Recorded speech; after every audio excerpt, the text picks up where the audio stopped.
Forever chemicals, or PFAS, are a hot topic in the news right now. Scientists say that these toxins in everyday products can make us sick. A new study found these forever chemicals are in our contact lenses too.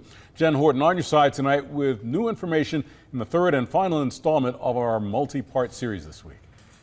Before we get to your contact lenses, a PFAS primer. Forever chemicals are just that. They don't break down, and scientists say it's virtually impossible to avoid. As best as the science can tell us right now, the vast majority of it, the human exposure, is through ingestion. We are exposed in our homes through dust. There are some places where it is in the air, it isn't, but drinking water, food, increasingly we're finding out more that food packaging is a major source. The risk: significant illness. They can lead to multiple forms of cancers, effects on the immune system, difficulties during pregnancy, and impacts on newborns.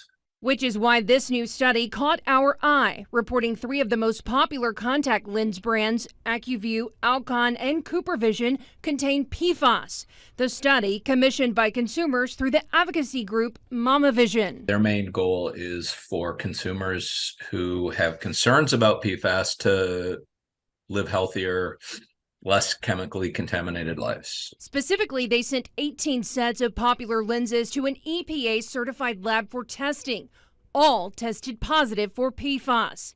Dr. Scott Belcher has been studying these cancer-causing chemicals for more than 20 years. He was not surprised by the findings. It would be a very small exposure, but it is one of these places where toxic chemicals like PFAS are contributing to your overall exposures in maybe small ways that ultimately end up adding up. And if it's not really essential to have that product, it is going to be much better for you as individuals, the world in general, to have less and less of these chemicals. While the companies maintain their contacts are safe, Belcher says it's key to talk to your eye doctor. So there are some that are not based on a fluoropolymer formulation.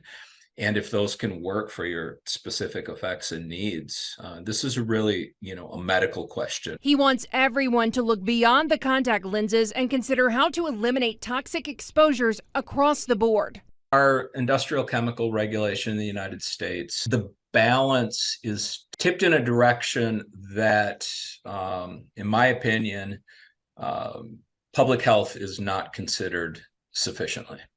We know this sounds scary. Experts say learning to limit your toxic exposure is the first way to protect you and your family. We have that information to help you get started, along with the study and the specific names of those contact lenses, right now on our news app. Jennifer Horton, WBRC, Fox 6 News, on your side.